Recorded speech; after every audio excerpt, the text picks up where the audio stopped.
Okay.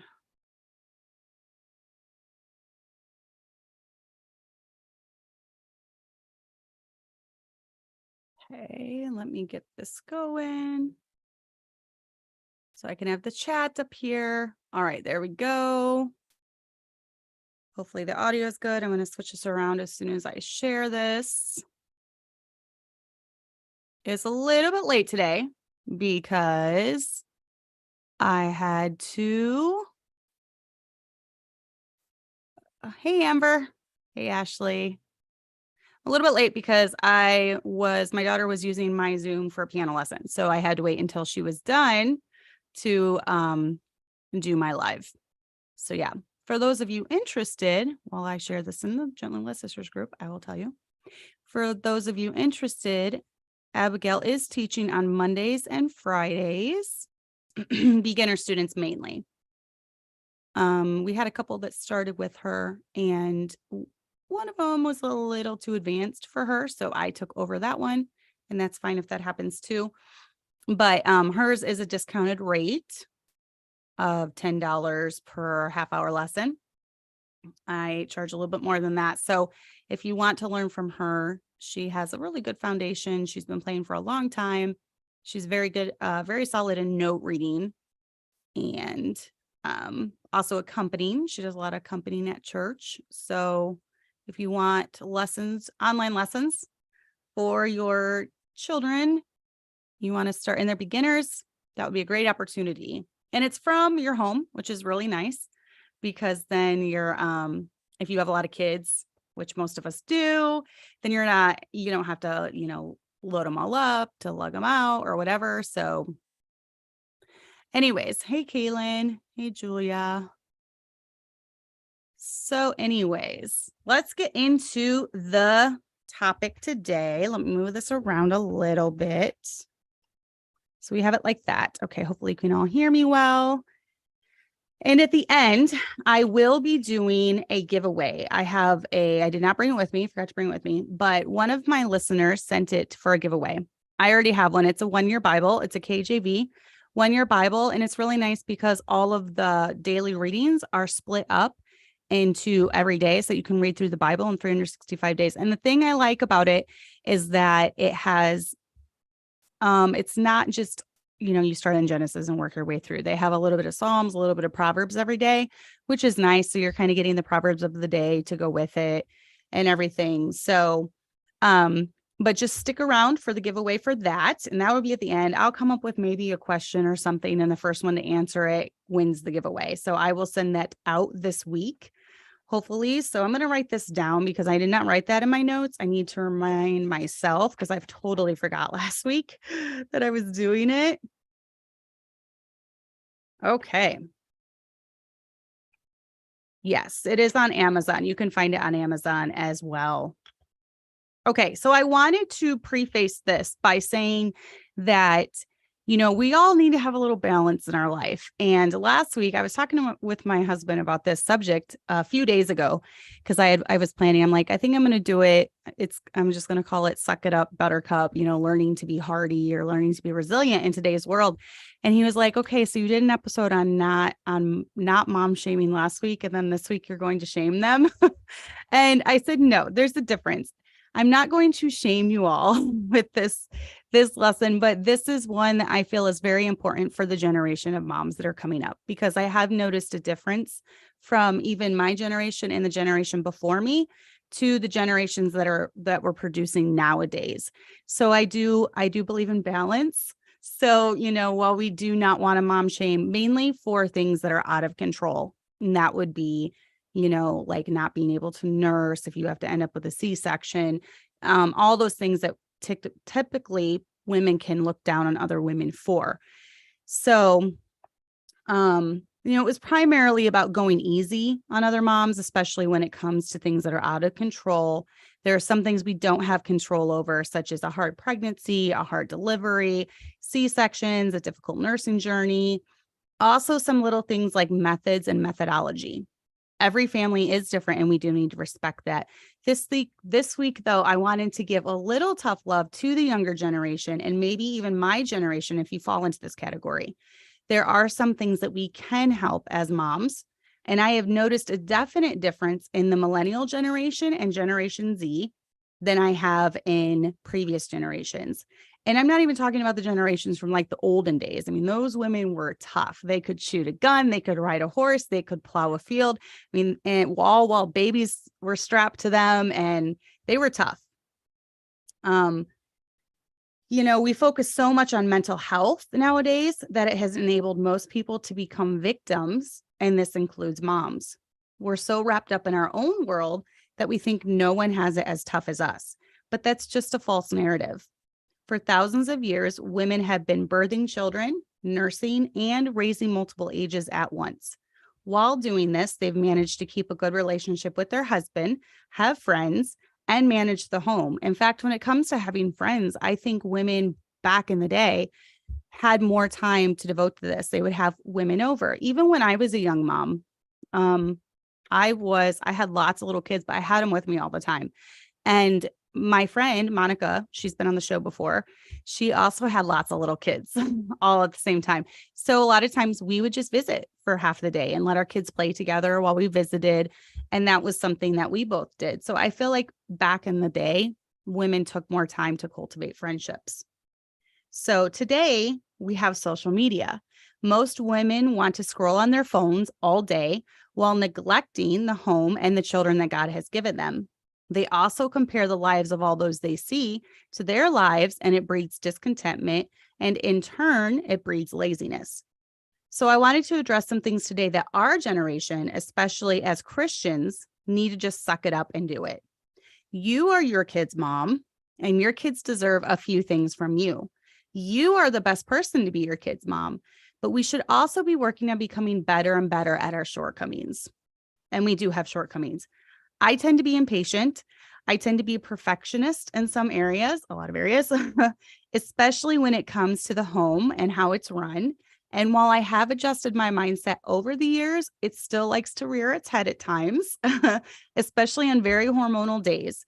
So I need to keep it in check when it comes to me. I also realize sometimes chronic illness can be present in your life. And if that's you, this is not a shame to you. We're not dealing with that subject today.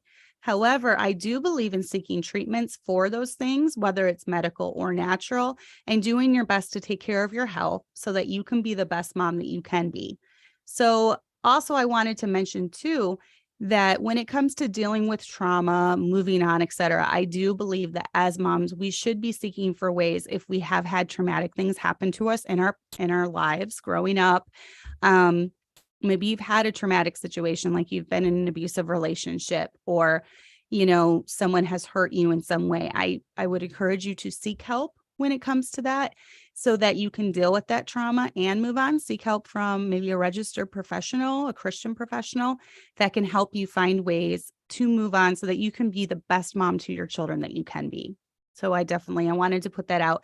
And in February, I will be doing maybe 1, maybe 2 episodes about specifically trauma and dealing with trauma and moving on when it comes to trauma and readjusting your mindset and all that good stuff. So watch for those episodes coming up. So I'm sorry I'm missing the chat. Deidre and Jenny, Cynthia, I will definitely be still praying for you. I'm sorry, Cynthia. I don't check WhatsApp very often.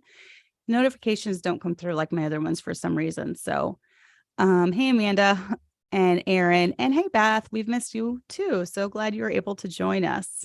So, okay. So let's go over some ways that we as women, especially I'm primarily talking to Christian women. I know the world has a different mindset when it comes to this, but I'm primarily talking to Christian women who are homemakers, Christian women that are privileged to be homemakers because we are privileged. Our husbands work hard for us. They provide for us so we're able to stay home with the children running the home. And I don't take that lightly. I love being a homemaker. I've loved it since day one of being married. And I definitely take it seriously. So I do believe that Christian women should take it seriously. The Bible commands us to. The Bible commands older women to teach younger women in regards to the home and how it's run and how we conduct ourselves. So that's why this channel's here. So let's get into it. I definitely think a lot of women need to just suck it up and deal with it when it comes to the marriage relationship. And I kind of wanted to go over to where that phrase originated. And I looked it up, like, what does suck it up, Buttercup mean? And it says, suck it up, Buttercup is a modern way of saying get over it or deal with it. It's mainly used to add an iconic or sarcastic undertone as a reply to somebody complaining about something bad that happened to them, telling them to just move on and get over it. So the origin, excuse me, the phrase suck it up, Buttercup has actually been around for quite some time and had its first entry in the Urban Dictionary in November of 2004. And then there was some memes about it. It was mainly spread through memes, of course. I feel like in 2023, our main method of coping as Americans is memes. I feel like that's the main method of coping. If you are in pain, just meme about it, I guess. So, and then the Urban Dictionary actually says, suck it up, Buttercup. One of the best things you can say to someone who has dug themselves a nice deep hole and has fallen right into it. So basically, I don't know. I feel like I heard this a lot growing up, and that's kind of where the saying came from. And I've always just kind of, it's been in my head, I guess. Maybe it was said to me when I was a kid, but I don't know. But I do think a lot of it applies to women nowadays. So in our marriage relationship, I believe that your kids deserve to have a mom and dad who are in love. So I believe that you need to work on that. When it comes to communication in your marriage, this takes time. So you're going to have to work on this aspect of your marriage. I'm hoping that both spouses can be on board, but usually the more interest that a wife takes in her husband, the more interest he takes in her. The more interest that a wife shows when it comes to overall things, such as I'm going to be talking our role in marriage, when it comes to submission and respecting him. Your husband's respect is going to go up for you the more that you respect him. And I do believe in mutually giving each other, the wife is to honor the husband, but the husband is also to love the wife. So there are different roles that we have in marriage. It doesn't mean that the man is above the woman, he's like superior. And now, most men, we are the weaker vessel. So they are superior when it comes to strength. I hope you're not powerlifting your husband and he can't powerlift you. I hope he's stronger than you. So men definitely are superior than us in strength, but I'm talking about superiority as far as importance, like the man's more important than the woman. No, both roles are equally as important, but when it comes to just, listening to your husband, having respect for your husband, we just need to suck it up and do it. It's not fun all the time. When is it ever fun when you have a different opinion or a different belief? And as long as it's not sin, then, the Bible does tell us that we are to be in submission to our own husbands. Now, that's our own husbands. It's not every man alive. It's our own husbands. We are to be in submission to them. We also have a role when it comes to the physical relationship. And this is not something I touch on often. I don't think that people need to broadcast their physical relationship.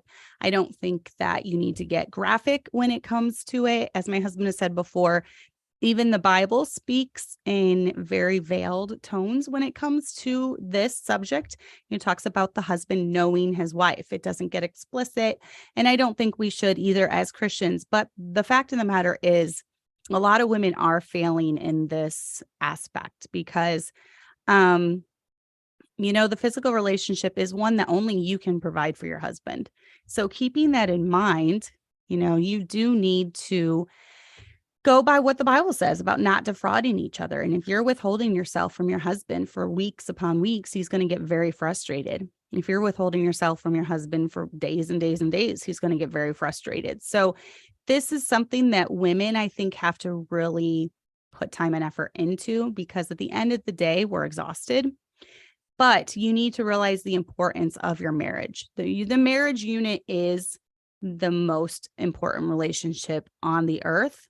The most important human relationship is that marriage relationship, because come, rain or sunshine, you are going to be with him until death do you part.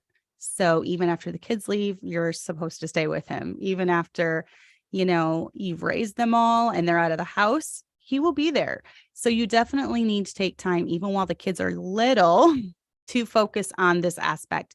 And you have to almost sometimes plan for it. Because like I said, as women, we're pulled in a million directions during the day. And sometimes we just want to crawl into bed and go to sleep. But the physical relationship is an important aspect of the marriage. It is the only relationship that you're supposed to be having physical relations inside of, is that marriage bond. So because of this, it needs to be important. You need to put it first. You need to really focus on that. So you just need to make that a priority. And then another role of marriage is a helpmeet. We are supposed to be there. We are the ones helping our husbands when it comes to anything he needs help with. There's so many things. There's so many hats that we wear. There's so many things that we do to help. I've played many different roles throughout the years. And even when we first started the church, if I wouldn't have been there as my husband's right-hand woman, just being there in attendance for every service, because sometimes it was just our family and one other person. So imagine if I would have stayed home with 3 or 4 of the kids. He would have literally been preaching to 1 or 2 people. So from the first day, I was at every single service. It didn't matter what was going on. I was at every single service, and I was his helpmeet in that area.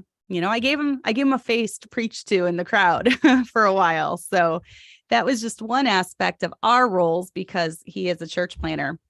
But you could apply that to anything. If your husband needs help with paperwork at home, or he needs help, pulling up taxes or whatever. I feel like, I'm always running around trying to figure out things that he needs. So he's not your helpmeet, you're his helpmeet. So don't get those two confused.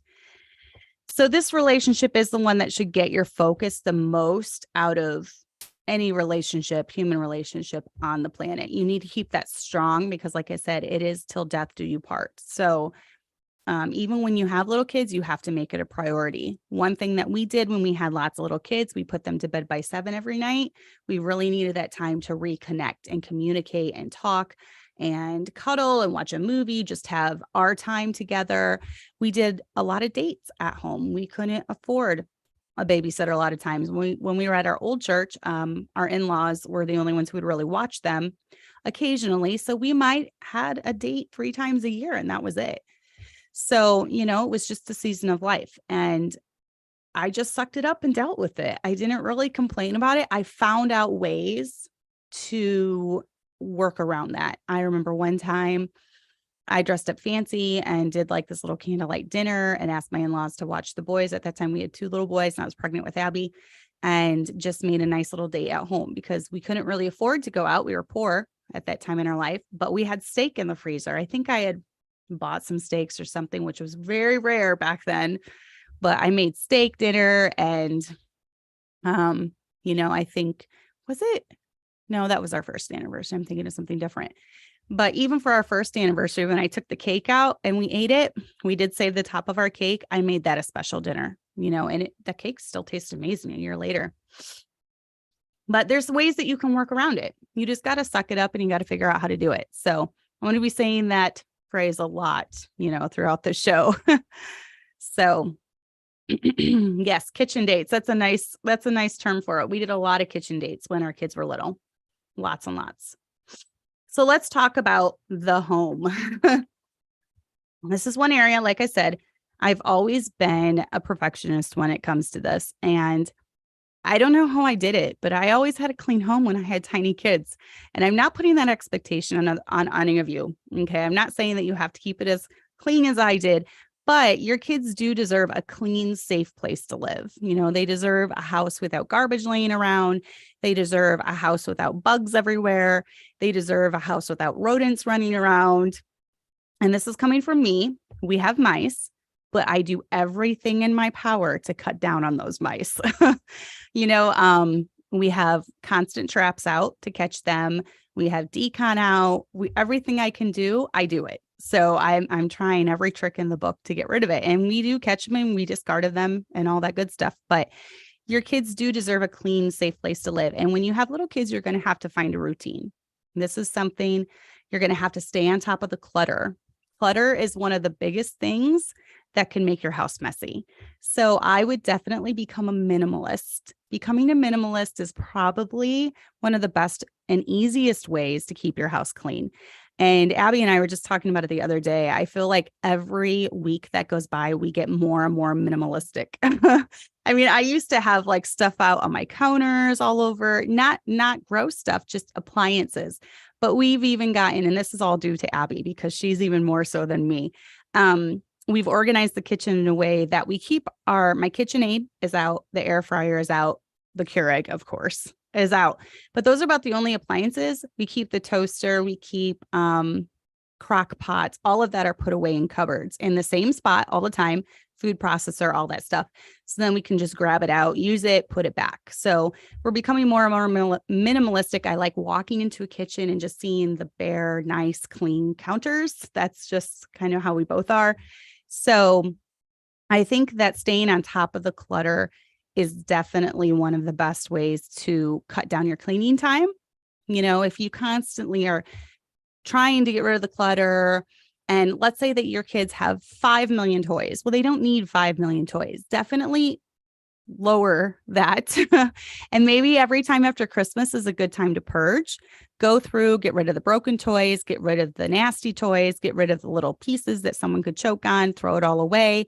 Or, you know, just even go through the toys they don't play with very often and donate them if they're still nice. You know, definitely always be looking for something. My rule is pretty much if I have not used something in 6 months, get rid of it. Because if I haven't used it in 6 months, I obviously don't need it. So that would come to anything that would be like a rice cooker even. I don't know. I'm trying to think. So just try to always eliminate clutter, eliminate mess, because it's less for you to clean up. So that's one of my Dubai. Very cool. Hello from Dubai. That's very cool. Hey, Ashlyn. So your kids deserve good, healthy meals. And I understand some days it's going to be mac and cheese. And that's where the whole mom shame. I'm not going to mom shame anyone that has to do mac and cheese on a crazy day. We all have crazy days. But that cereal shouldn't be your go-to all the time. Mac and cheese shouldn't be your go-to all the time. Frozen pizza shouldn't be your go-to all the time.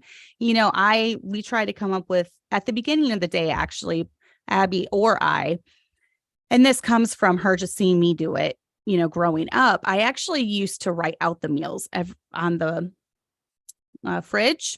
On the fridge, I would write out the meals for every day that we were having.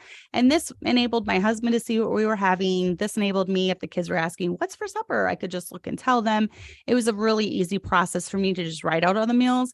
I usually have about 6 or 7 meals I rotate, and then I just buy the basic ingredients for that. So that would be like turkey, chicken, beef, and then I rotate it. So this morning, I was thinking, what am I going to have for supper after Gently Led Sisters?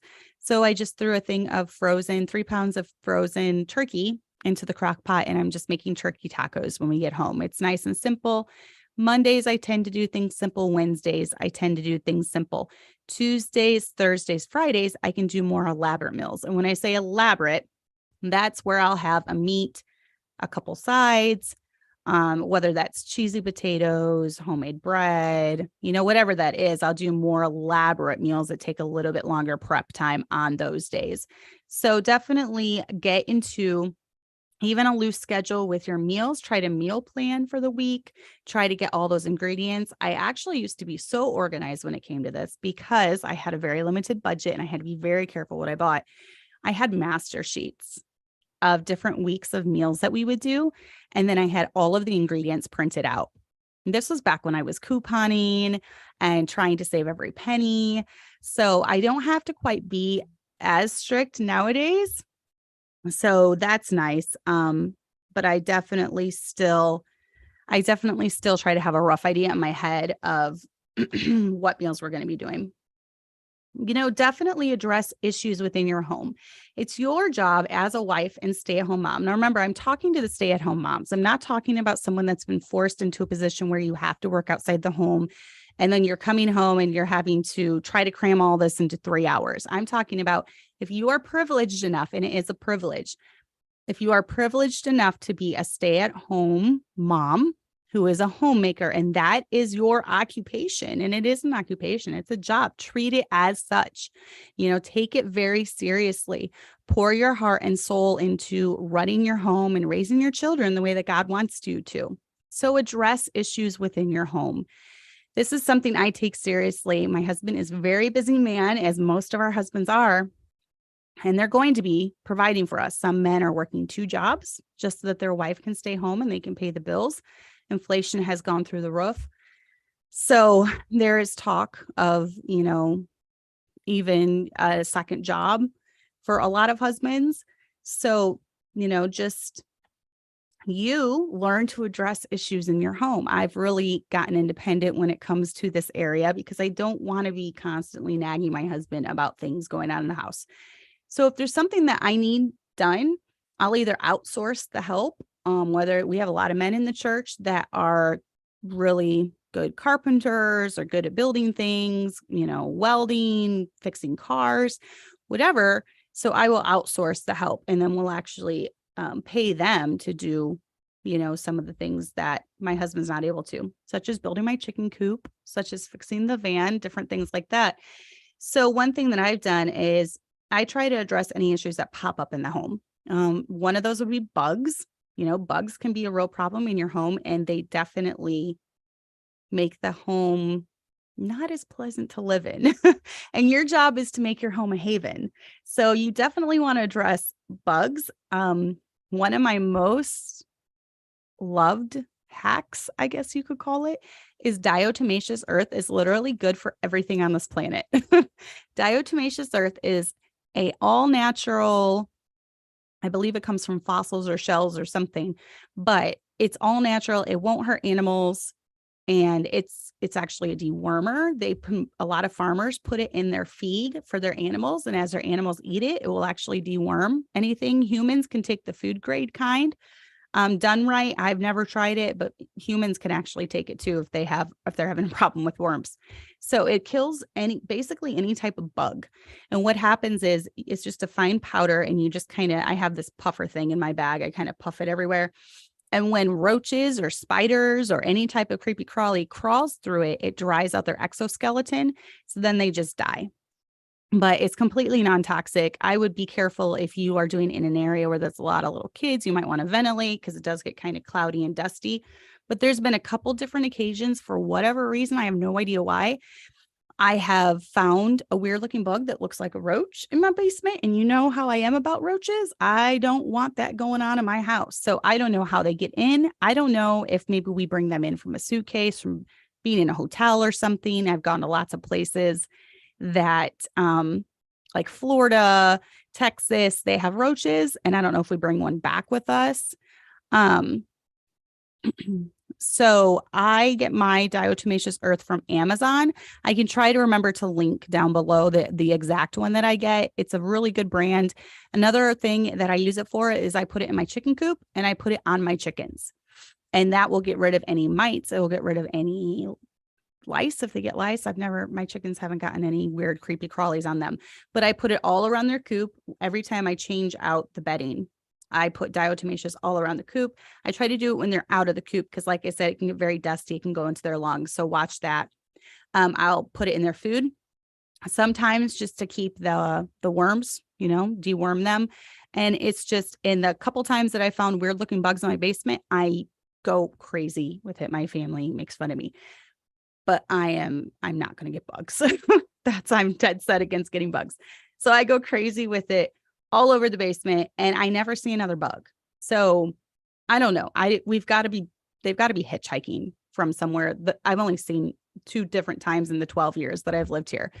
I've seen a weird looking bug. So I just go crazy with the diatomaceous earth, and it's fine. Critters, like I said, we are in the country. We live right by a field. We get mice, but I don't just let the mice take over my house. I proactively go after them. I don't want a mouse crawling on my kid. It's never happened. I think Tommy actually had one on his shoulder once, but that's very rare. Like I said, that hasn't really happened in 12 years. They primarily try to stay in the basement or in the kitchen is where we catch them, on the floor. So I keep mouse traps out at all the time. Mouse traps are not mouse traps, glue traps. Hannah does not touch them. We don't have a problem with her going after them. If you have little kids, this might be more of an issue. You might have to put traps where the kids cannot reach it. So that would be like in cupboards, under the kitchen sink. You might have to conceal them, kind of hide them so your kids can't get into them. We've never had the issue of her trying to go for them, but she sees that they're for catching mice. The other day we caught one and I was getting ready to take it outside to dispose of it. And Hannah was over there and she tried petting it. We were like, no, Hannah, because she'll be like, oh, little mice. Oh, like she'll say that. And we stopped her before she could, but it was pretty funny. How about leaks? Definitely figure out where the leaks are coming from. This is not one area that I can really fix. I'm not a plumber, haven't really been able to, but you can ask your husband to look at this, or he can call a plumber to address it. You have to take care of leaks pretty quickly because it can turn into mold, which is very toxic for your entire household. So you want to nix leaks fast when it comes to your house. Remember, you're trying to make your home a haven. And you don't want, you want to keep the house up. And if you're a homeowner, you have to keep up on your house. You have to keep up with the lawn. You have to keep up with inside. That's just being responsible. And I believe it's truly being a good steward of what God has given you. If God's given you this blessing of a home, and if you have any home, I don't care what it looks like. If you have any home, that's a huge blessing from the Lord. And it's your job to upkeep that, and just make sure that it's a nice, safe place for your kids to live.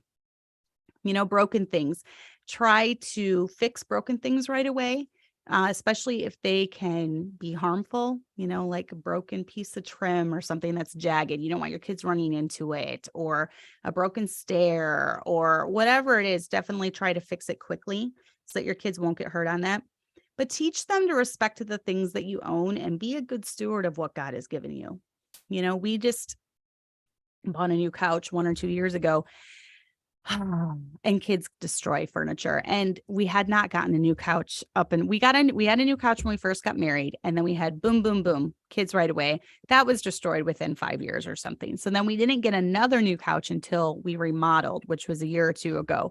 And so I'm very picky. I tried to make a rule, have rules. Don't eat on the couch. Don't drink on the couch. Don't eat yogurt. I don't know what it is about yogurt.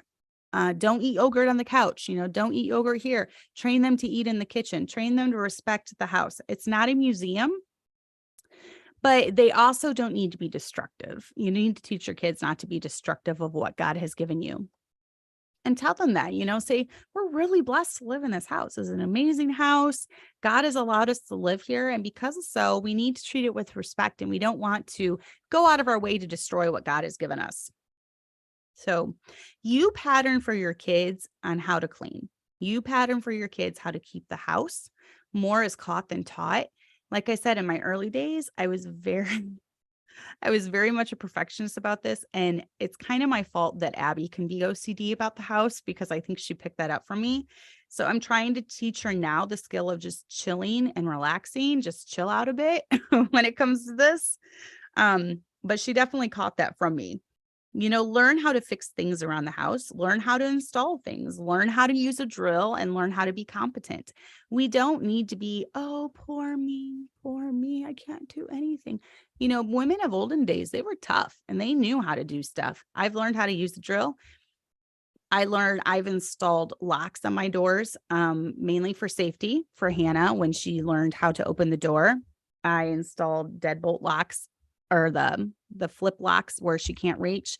I've installed, I bought those doorknob things so she can't open the door, the back door. I don't want her running outside.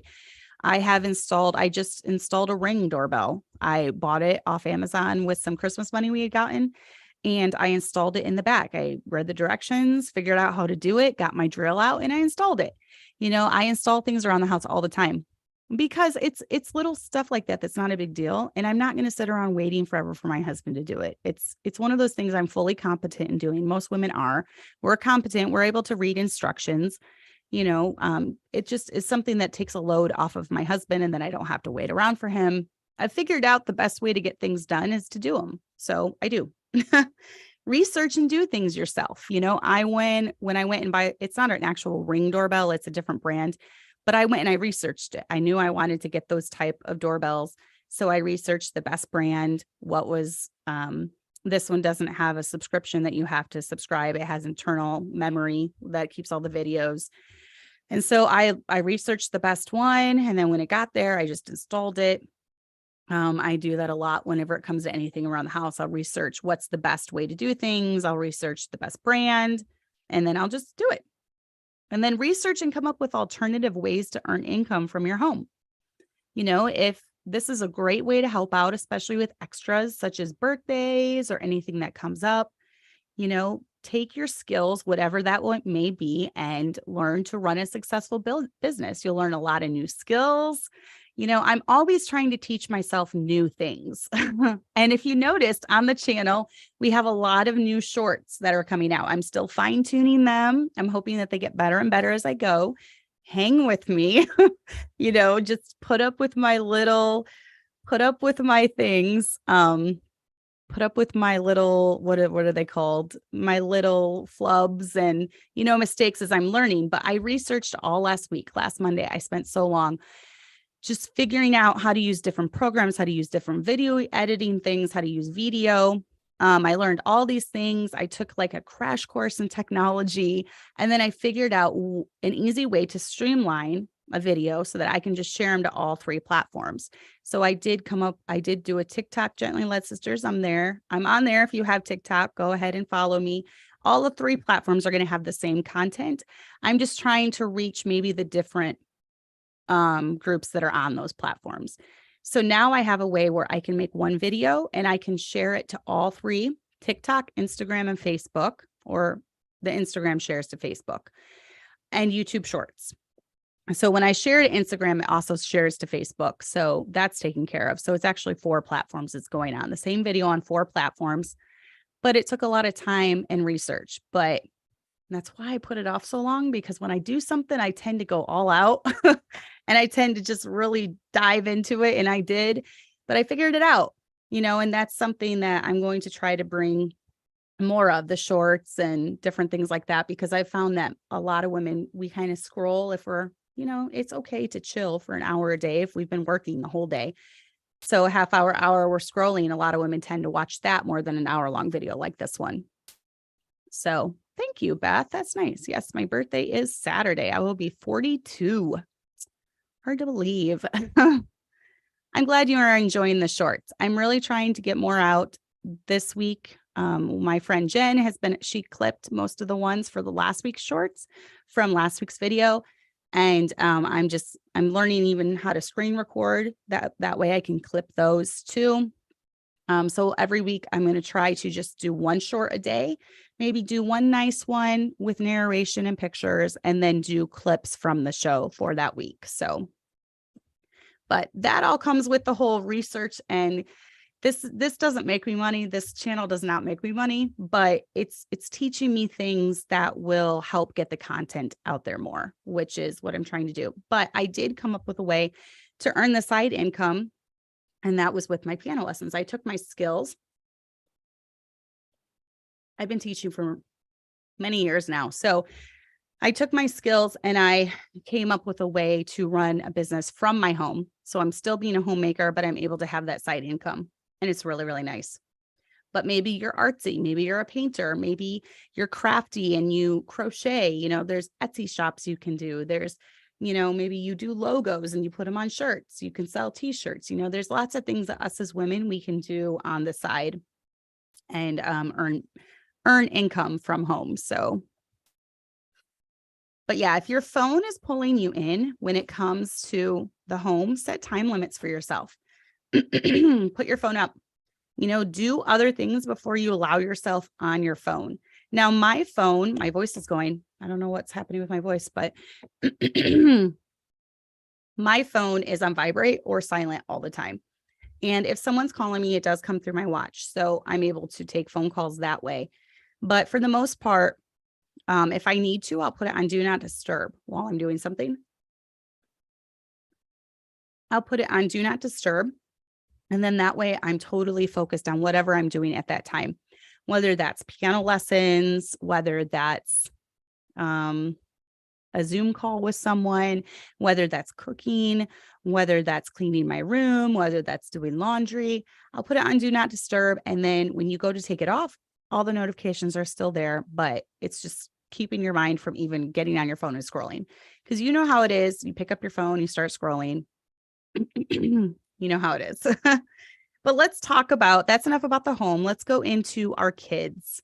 Okay, some of this got cut off, but your kids, one of the number one things that you just need to suck it up, Buttercup, and do is get in church.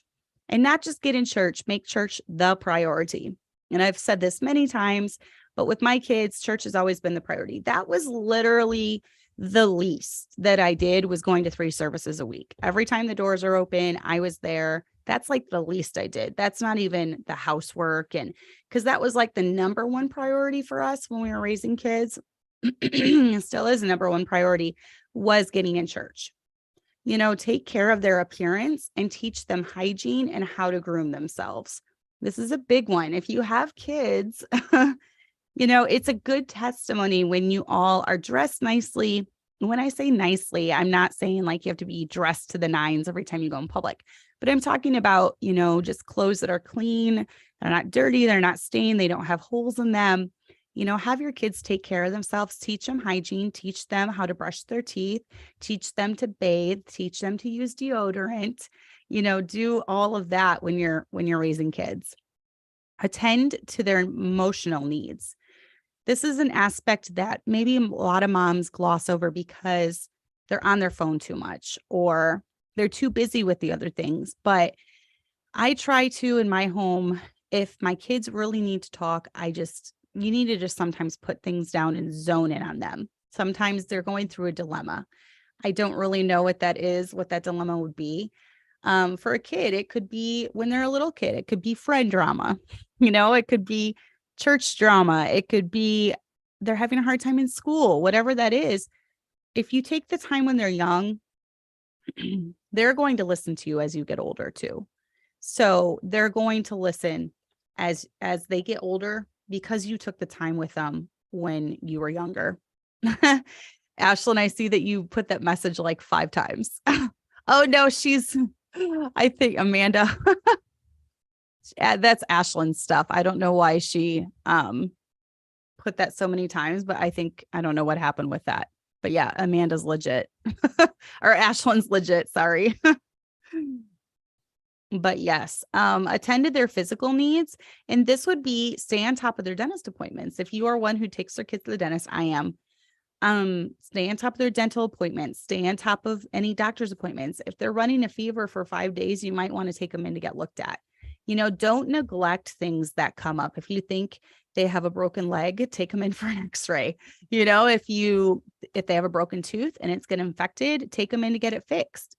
You know, take them to the doctor if there's an issue. I know this is a huge pain because if you have little kids, you're going to have to drag them into the doctor's office. And I've been there, I've done it. So many times I've dragged 3 kids in. I was talking with my kids, like when they were younger, they remembered they were with me all the time, like literally almost 100% of the time. We took them everywhere. We did youth activities with them. We drug them along, you know, doctor's appointments, took them all with. Dentist appointments, took them all with. It was very rare that I even got to go into a doctor appointment by myself. You know, I had them with me all the time. I just sucked it up and I just did it. We did have family around, but I've always had the mentality they're my kids. So I'm going to they're going to be with me all the time. And we would get a break every now and then. Like I said, it was only every few months, but that is also why I had an early bedtime, because that's how I kept my sanity in those early years. I had a little bit of alone time every night after they got to bed by 7.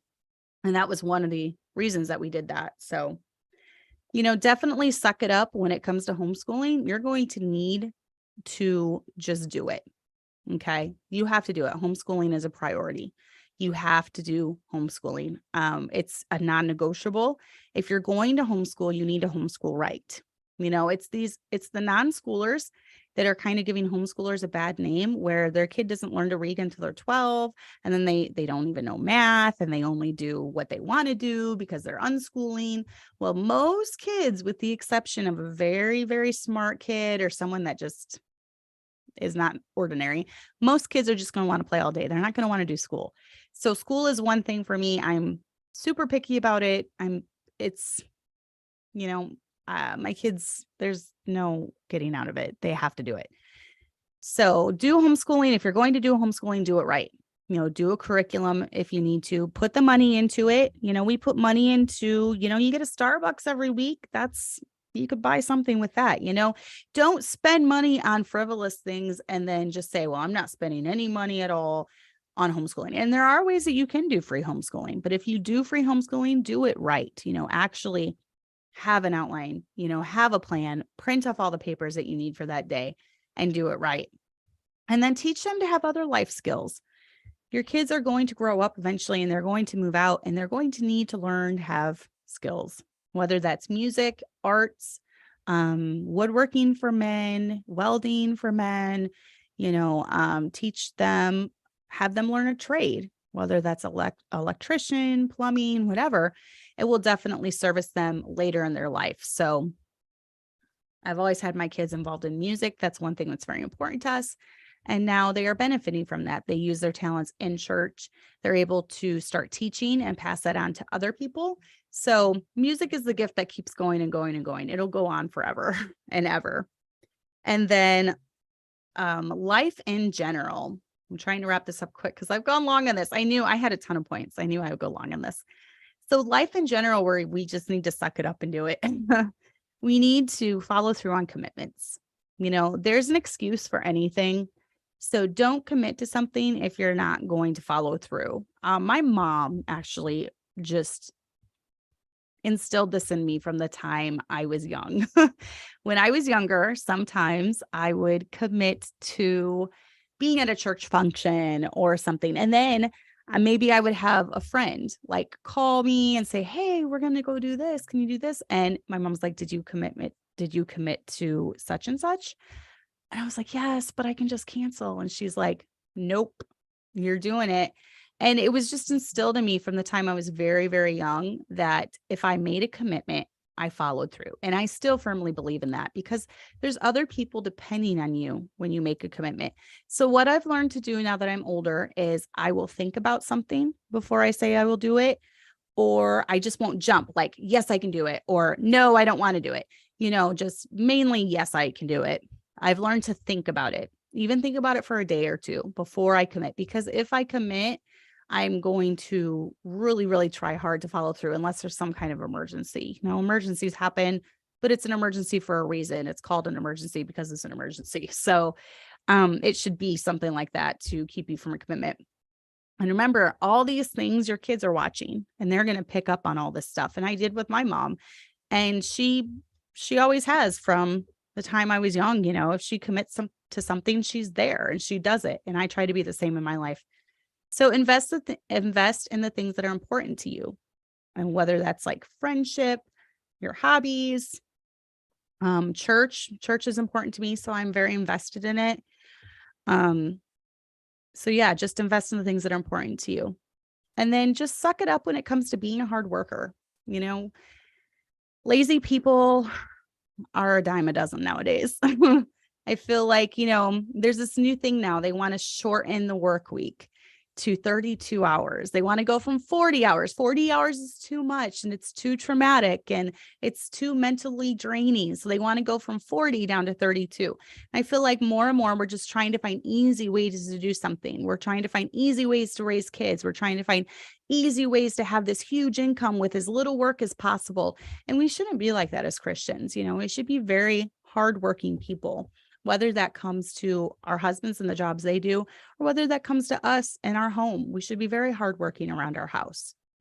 Like for me, I don't usually like to relax until everything in the house is done. So it's later in the evening, usually before I relax. And then I don't feel bad sitting around on my phone, making a short for 20 minutes. That's kind of what I have it limited to now, is I have I can do it in 20 minutes now that I figured it out. So I don't feel bad sitting there for 20 minutes when I've done all the other work. I've taught piano lessons and we've done homeschooling and we've made the meals and we've cleaned up the messes and the babies are in bed and it's nice and calm and peaceful.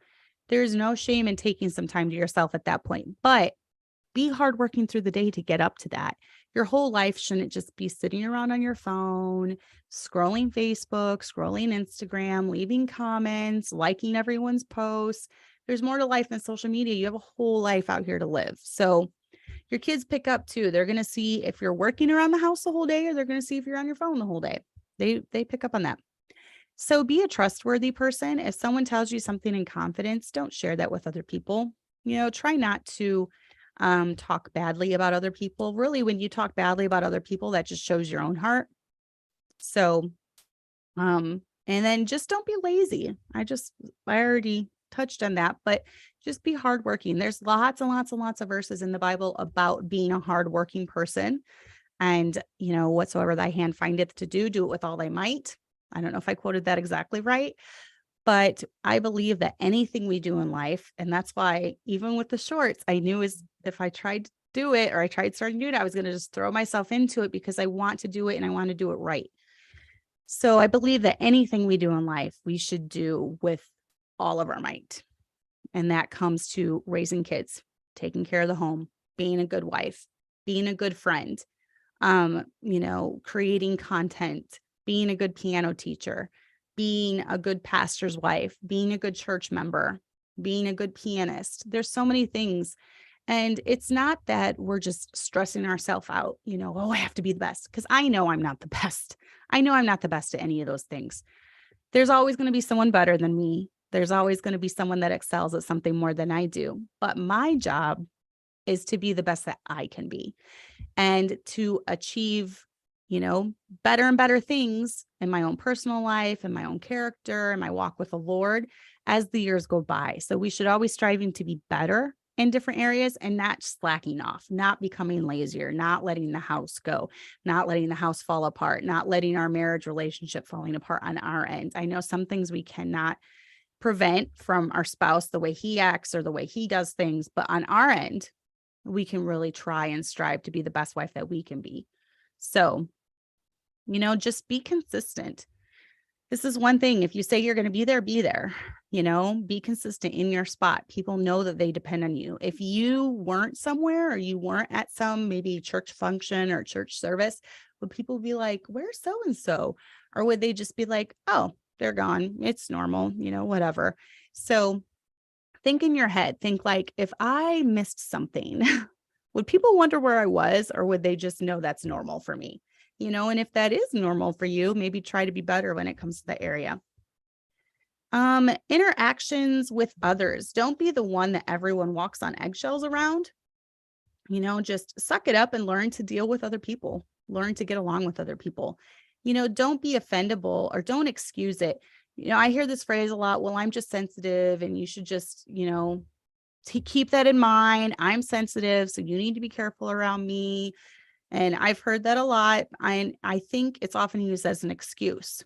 We all have weaknesses, and we need to learn to adjust to others and their personalities.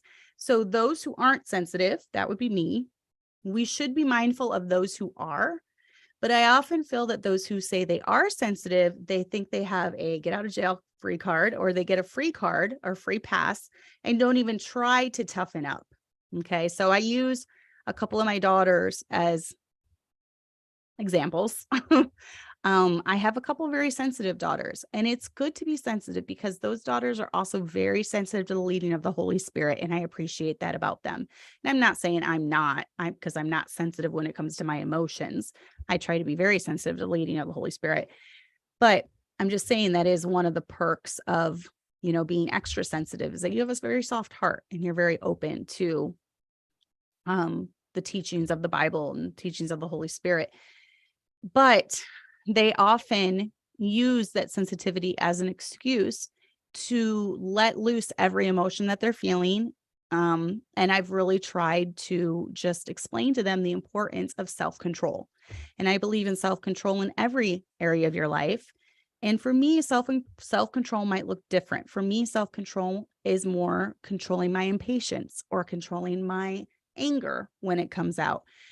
So for those that are more sensitive, self-control would come in the form of not being easily offendable, not getting their feelings hurt over every little thing.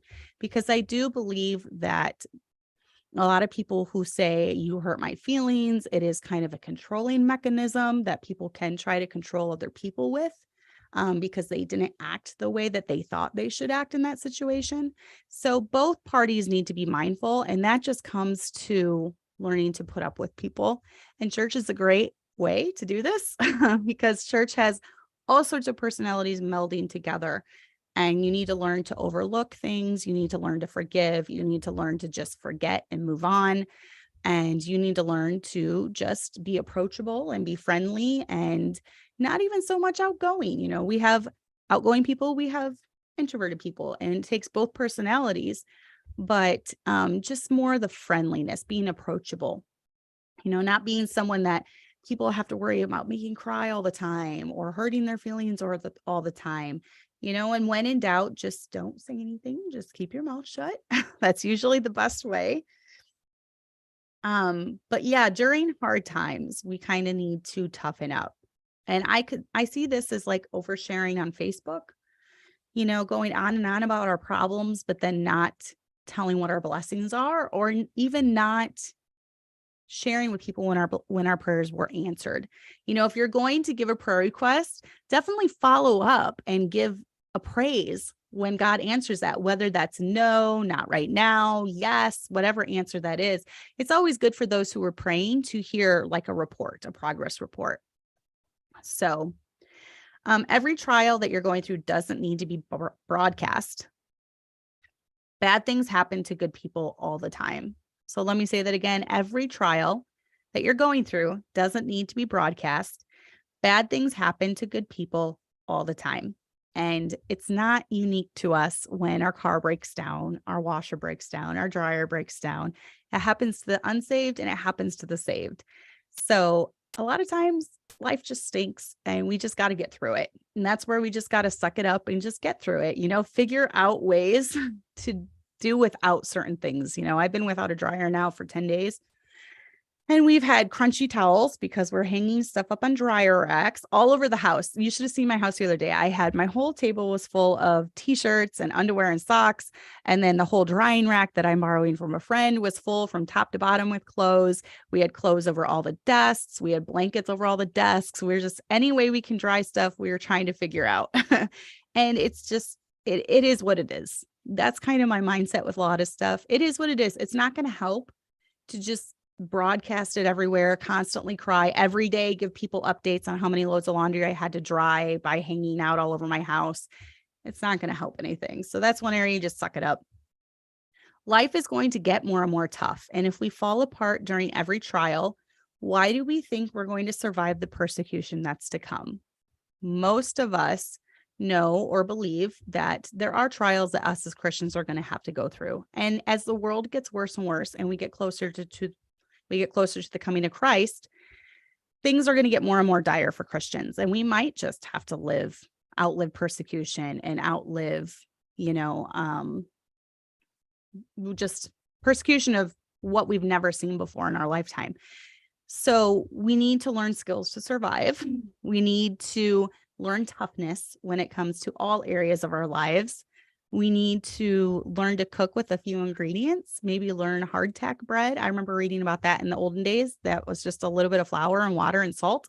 Learn to cook over a fire, learn how to do without a dryer, learn how to hand wash clothes, learn how to raise animals, chickens, learn how to live off the land, because someday we might just need those skills. And I'm afraid that the generations that we're producing, we are seeing the highest number of young moms that need therapy. We're seeing the highest number of young moms that need counseling and a therapist. And we're going to directly talk about coping with trauma. I'm not denying trauma that people went through, but I do believe that more and more people are thinking that their life was traumatic and that they need counseling and they need, things like that. What is this? I'm sorry. That was an interesting question. I hope someone got that screenshot before I deleted. I'm sorry. I hope you find Nora. I don't know where Nora is. I don't know who Nora is, but I hope you find Nora. That was pretty funny. But yeah, when it comes to surviving, we're going to need to learn some skills. And this generation that we're seeing, it's a very frail generation, whether it comes to being hurt by words. And I'm not even going to go into some of the trials that I've faced as a pastor's wife and as having someone that has a YouTube platform. There's been a lot of things said about me, and most of it I just let roll off my back because it's so ridiculous and it's so funny. Those who know us in real life know the real Cassandra, and I've sent them some of these comments before and they just die laughing. You know, I've had people make fun of my eyebrows. I've had people make fun of my nose. I've had people, call me Miss Piggy. I've had people make fun of my voice. So yeah, and he's back talking about Nora. So let's hide user on this channel. So someone said, do I have a clothesline? I do not have a clothesline. I need to get one though. That is on the list of things that I want to get, because when I went over in Ireland, everyone, they have perfect weather all year long and everyone has a clothesline out there. So Fiona, I love the way that she dries her clothes and it really cuts down on the cost of electricity. So I really want to get a clothesline this year. Ashley agrees. She said, I feel like the younger generations are big at whining and complaining and less content. And I think social media has fueled this. Everyone does have a platform now. And if you're having a bad day, which it's totally fine to vent about a bad day every so often, but if you're having a bad day every single day of your life and you feel the need to tell everyone on Facebook that you're having a bad day every single day of your life, there probably is a problem with your heart. There's probably a problem with your mindset. So this year, I'm all about focusing on how we can adapt our mindset and how we can change our mindset. And I do think in this area of becoming tough, we have a lot of women that are falling prey to just the teaching that they are a victim and that everyone's against them and that their life is horrible and that they need therapy to survive.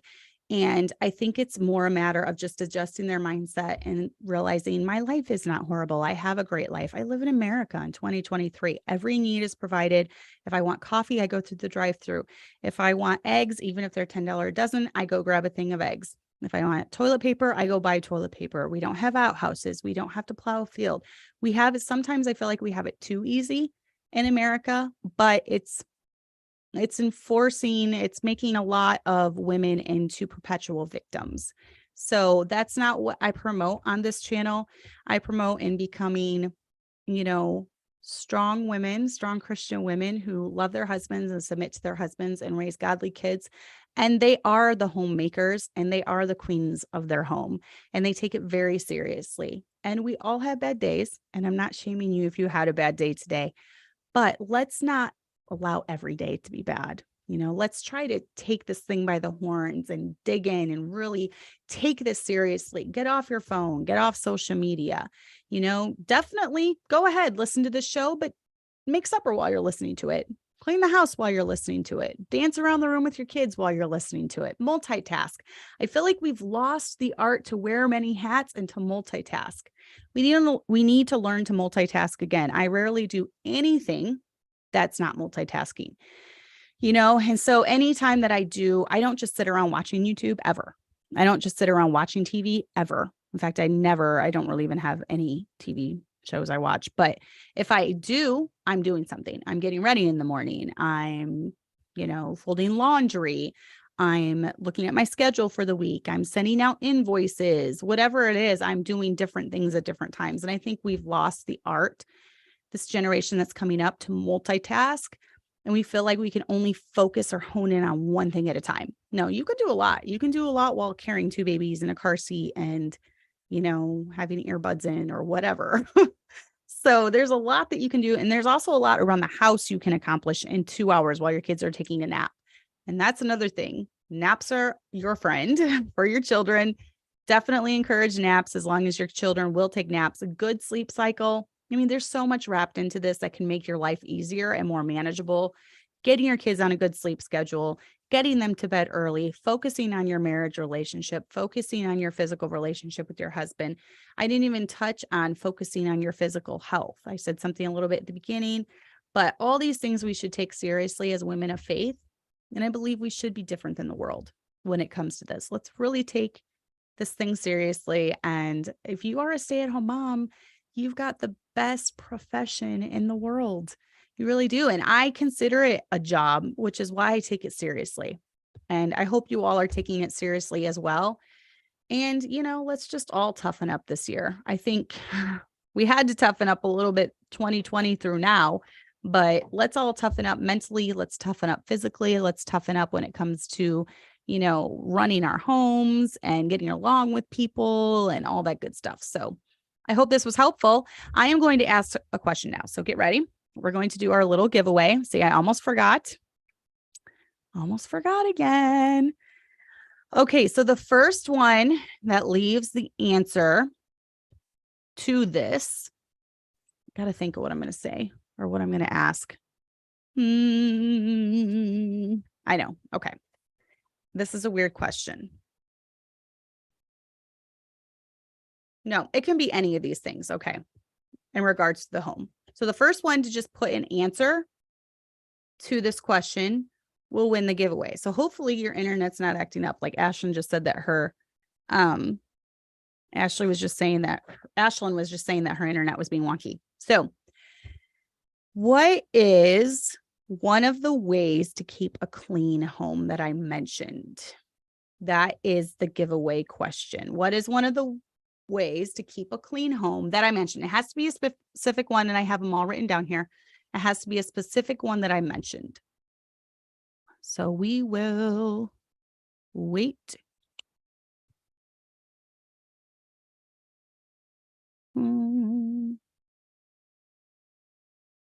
Sorry, I'm looking over the chat. Diatomaceous earth. That is a good one. I live outside. That's not necessarily, that's with getting rid of the bugs, not necessarily a clean house, because diatomaceous earth will actually make your house messier. Tyler Williams was actually the one that said one of them first. Get rid of clutter. Yes, I did mention that. I think clutter is one of the biggest things contributing to messy houses. Now, Tyler, are you a woman or are you a man? That's what I want to know. Yep. Reduce clutter, decluttering your space. Amanda, I like your answer, even though I didn't say that. But I think that's a good idea. Just living outside. I know I've seen this meme that's going around saying it's a mom and she's like, okay, I just spent the whole day cleaning. I need you all not to live here now. So yeah, I have a clean home and then a separate house to live in. One way I found to really help with the cleaning is I just do, when I had little kids, I did 2 big cleanups. I did a cleanup when they went down for a nap, and then I did cleanup as soon as they went to bed. And that way I woke up to a clean house, and the house with the cleanup during their nap time, the house was clean when my husband got home. And then of course it would get messy again. And then we would clean up, me. When it comes to all this stuff too, I'm going to say my husband is a very hard worker and he's a very hard provider, but he's not one of these dads that have really helped out with housework. He doesn't do dishes. He doesn't clean, and I don't expect him to. He does his part. He does his role in the marriage, and I do my role. I don't expect him to do any of those. Now, if your husband helps out, that's amazing. That's great, but mine doesn't. So all this stuff has been on me. This has been on me, and I take that seriously as my role of a homemaker. It's me. I'm the queen of my home, which, I also decorate it the way I want, and I have the furniture that I want, and he lets me have free reign and whatever I want when it comes to the home, because I do all of that. So I just wanted to throw that out there too. Tyler, I've not heard that for a woman very often. Well, I will send you get the Bible. You get the Bible. So Tyler got it first. Definitely, you need to email me your address so I can send that out this week. And so email at gentlyledsisters@gmail.com. Super easy to remember, gentlyledsisters@gmail.com. Please, or you can private message me. Please send me your address and I will send out the Bible. You want it? You are the first one that really said something coming to. Deidre almost got it. That's close. It was under the home points, but it wasn't really under the cleaning the home points. I'm looking at my outline. I do an outline every week. Even with this, I'm very organized when it comes to the whole, I see I do an outline every week with points and subpoints and all sorts of things. So that was under the addressing the issues subpoints. So I think Tyler definitely got it. But yes. So even when it comes to that, I take it seriously as well. I don't ever want to do a half-hearted job when it comes to any task that I do. So I hope you all have the same mindset. I know you all have different personalities than me, but like I said, there's areas I'm working on in my life, and I just want to put the challenge out there. If you are lacking in any of these, that you can work on it too this year. So that is my challenge to all of you. That is my challenge to all of you for this week. And let's see, next week, 28th. Next week is still January. So it'll be the week after or the week after that I have my guest on. And I might have 2 separate guests, or we might do 2 weeks. I'm going to figure that out. I know Joyce is one of them. Joyce Murphy is one of them. And Julia O'Donnell is another. And I'm going to work out the logistics with them. So they are my February guests. I also have a March guest lined up, and I might possibly have an April guest lined up talking about plans for kids after high school. So we will be talking about that, specifically girls. So we will be talking about that hopefully in April, if I can get her to come on. If not, I'll try to find someone else that can touch on that topic. So anyways, I hope you all have a great week, and we will see you next week.